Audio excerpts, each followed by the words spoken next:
What in the world? So Saquon Barkley actually wants to play in Philly, and the feeling's mutual. But there's definitely a better option. Plus, Xavier McKinney shares his thoughts on free agency, while an all-pro safety with ties to Vic Fangio was just released. And did one insider reveal Howie Roseman's backup plan for Haason Reddick? Let's talk about it. But first, let's run it.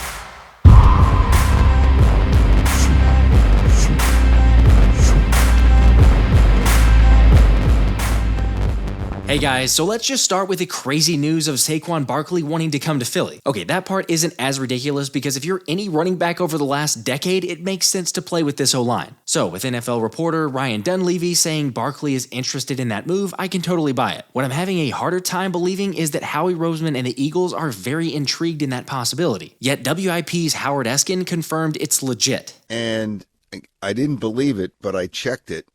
And they do have interest in Saquon Barkley. Wow. That's a wow. That is a wow. Yeah. It's just, and I'm saying, that makes sense. Wait a minute. You can't pay a running back that kind of money. That's why they keep on bouncing around. And, you know, the thing I've always said, you can just shake a tree and running backs come falling out of them. You see all the running backs that are unsigned, but I think they're trying to work on something that would not be fully guaranteed. By the way, Eskin also said that they're really looking for a running back that can catch the ball, which if you're like me, I'm wondering, wait, what in the world does that mean? Like, hold up. So you're telling me after having DeAndre Swift that you basically didn't think you had a back that could catch the football? Like, we all saw it. Swift has that ability. They just didn't use him the right way. But now you want to go out there and spend more money? And I'm supposed to believe that Howie's going to pay at least fairly significant cap space on a 27-year-old with over 1,400 touches in his career because he, I guess, doesn't believe in the option of DeAndre Swift? I don't believe you. I'm sorry, but I'll believe it when I see it. And I'll continue to hold to the fact that I'd rather stick with Agent Zero since he's 2 years younger, had over 600 touches fewer, and even proved he could make it a full season without missing a game. I know technically he didn't play in the final regular season game, but he did say he could have played if he really needed to. Seriously though, are you actually buying that the Birds are interested in Saquon Barkley? Like, I'm not disagreeing that Saquon in this offense would be really fun to see and probably even more dominant. But like we've seen before, Howie just doesn't invest much in running backs, letting Miles Sanders leave last season for a $25 million deal, which turned into an incredibly disappointing season and losing the starting job in Carolina. No, I'm not saying that Miles Sanders is Saquon Barkley, but the entire league knows what it's doing with the value of ball carriers. Since the last 10 Super Bowl winners' top RBs didn't end up costing more than $2 million, with guys like Kansas City's Isaiah Pacheco, the Rams and Patriots versions of Sony Michel in various seasons, as well as LeGarrette Blount in back-to-back seasons, just to name a few. And like Shane Half brought up, the Eagles want to keep up the momentum of the cheap and good category as much as you can, so yeah, stay in the top left of that quadrant. Granted, you got to spend in some places, but just seeing the holes that we have, I don't see us having the luxury or the need to spend that much on the running back position. Now, let me just say, if Howie ends up pulling this off, I'm sure I'll end up more like Elliott Shore-Parks with an initial reaction of, wow, that's really more than we usually pay for a running back, to then seeing the actual contract and going, wow, that's a really team-friendly deal. Well. How the turntables... All right, well, in case you want a little more positivity on Saquon, he did rank as the 6th best pass-blocking runner last season, which I'd say we could use a little help in that area after this past year. So, if he does end up moving on from DeAndre Swift, it would make more sense of an argument to say it's for pass blocking than needing a back who can catch passes. But even though I'm supremely confident that won't happen, I'm going to give everyone a chance to win a jersey who thinks that it is an optimistic chance or believes that Saquon could end up being an Eagle. All you gotta do is go comment Saquon in the comment section, and if the Birds sign him, I will randomly draw a lucky winner to receive his new jersey once they're made. Whatever you want, your choice. But speaking of another choice and another giant, Xavier McKinney is the top available option at safety. And I talked a lot about this on the previous video about how much he'd be my preference to come to Philly. However, his recent tweet talking about a bird's view apparently had nothing to do with anything. And if it were up to him, he'd prefer to stay in New York. I'm just pretty much being as open as I can. I'm trying to figure out. Obviously, I've expressed it as much as I can if I wanted to be back, but ultimately it's not really my all up to me.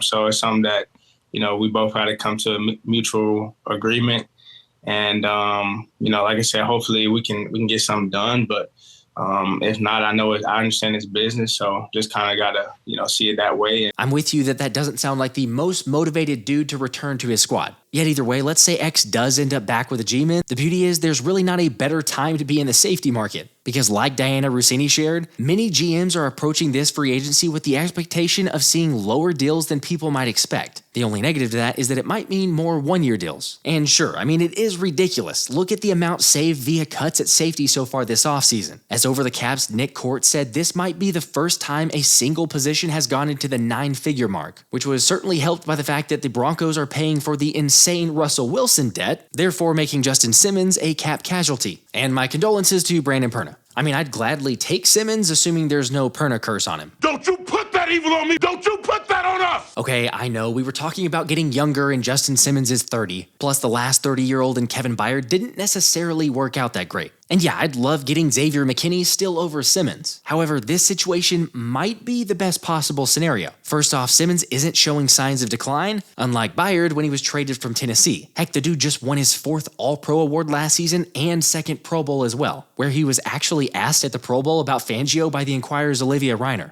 saying he owes a lot of success to Vic for his ability to teach the game and implement a defense that plays to his strengths, while also echoing that Philly's got a great DC now. Look, this just seems like the obvious fit. Plus, remember, there's also the connection of Eagles DB coach Christian Parker, who used to be in Denver and coach Simmons for 3 seasons. So again, I'll say it seems like a no-brainer and definitely worth a look. How are we feeling? You know how we've been talking about the defense didn't have an identity and lacked a lot of passion and intensity and everything else last season? This could be that guy. Although, while I don't hate it, I gotta be honest, I don't know if Simmons is my top choice. However, maybe it's too good of an opportunity to pass up with the way the market is. Like, for example, Tyrann Mathieu just signed a 2-year deal worth $13 million.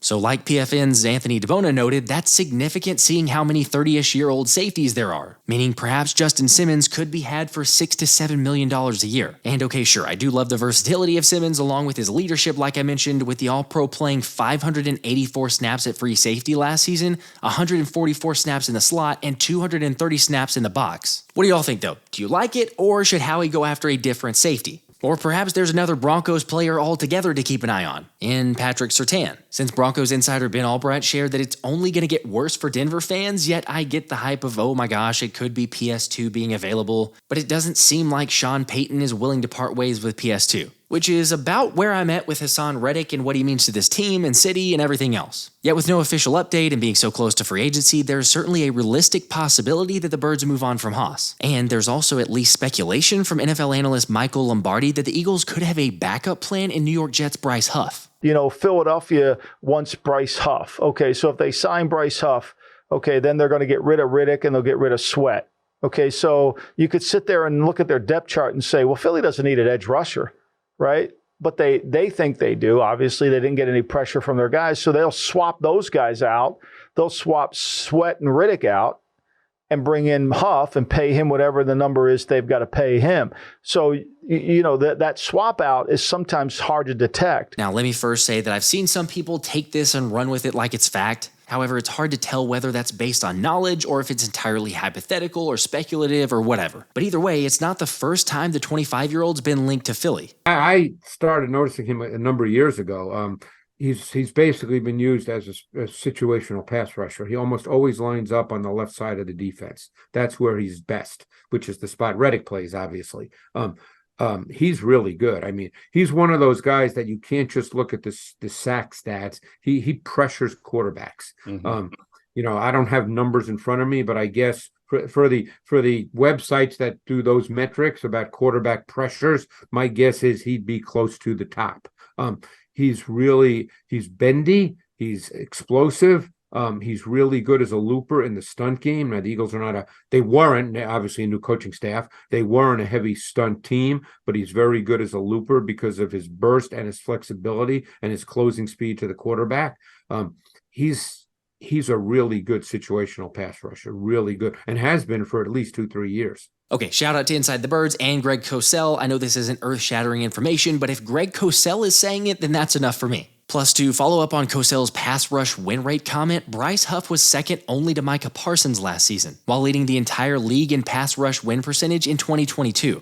So at 6'3", 255 pounds, and coming off a 10-sack season, he's definitely a dude I'd look at. Now, I don't know that I'm buying the whole Spot Track $9.2 million number, because honestly, I think he'd be closer to maybe 3 years at about $11 or even $12 million per year. But if Howie finds a suitor for a Haason Reddick trade and feels the need to replace Seven, then the idea of Huff and possibly Andrew Van Ginkel doesn't sound like a terrible idea. Alright, y'all know I've been on the keep Reddick train, but for those of you that have been saying, hey, possibly we should trade him or you could get a second round pick selection for him, I don't know, maybe you're starting to get to me. They were so convincing in their argument, they swung me. Don't get me wrong, I still want to keep him, but if you're able to get a early second round selection, save some money, add a couple extra pass rushers into the rotation, it's not the worst thing in the world. Let's see if we can't just brainstorm and find some creative alternatives that are win-win. I'll tell you what is a win, and that's BG returning for another season. With the 35-year-old saying he's working out the contract details with the Birds, but is confident a deal will get done and he'll be back for one last ride in Philly. And I love his constant optimism, so take this next part as you will, but he went on record to say Jordan Davis is not a bust and that he's a guy who's going to get it right this year, while also saying he wants to help JD reach his full potential this upcoming season. Which, okay, fine, you know what, that's great. I think we all want to see it, but like we've said numerous times, it's about showing us now and not just talking about it. Oh yeah, BG also said when all is said and done, he wants to take the media route and is going through media boot camp in April so that he can start the path once he retires at the end of this coming season. I wish him the best, and I'd say his happy juice energy would be very welcome to the media. All right, y'all have a great weekend, and buckle up because Monday starts the legal tampering period, which is going to be wild. This has been the Philly Special.